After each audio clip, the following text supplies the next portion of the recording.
m'appelle Nathalie Strouk-Bourgaft et je suis la directrice médicale de DNDI, qui veut dire Drugs for Neglected Diseases Initiative. DNDI est une fondation à but non lucratif qui essaie de développer des médicaments pour ce qu'on appelle les maladies négligées, c'est-à-dire des maladies qui atteignent des patients qui vivent dans des régions très pauvres du monde et qui souffrent de maladies qui n'existent que dans ces régions du monde et qui par conséquent n'intéressent pas du tout l'industrie pharmaceutique. Et donc il y a deux maladies particulières sur lesquelles on travaille qui sont une, la leishmaniose viscérale et l'autre, la maladie du sommeil. La leishmaniose, c'est une maladie qui est transmise par une petite mouche des sables qu'on ne voit pas et qui transmet un parasite qui va progressivement amener à une atteinte du foie, de la rate, et puis les patients vont mourir en quelques mois de cette maladie.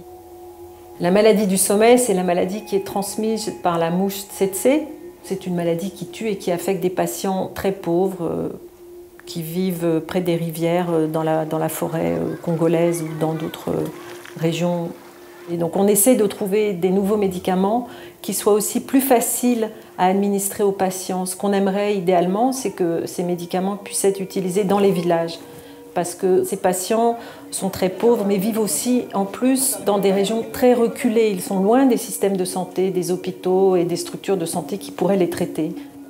Alors, l'action, c'est d'abord, en amont, de la recherche fondamentale pour trouver des molécules. Et on fabrique un comprimé. Et puis ensuite, on va le tester. On va le tester chez l'homme, chez le volontaire sain qui n'est pas malade, pour voir si le médicament n'est pas toxique.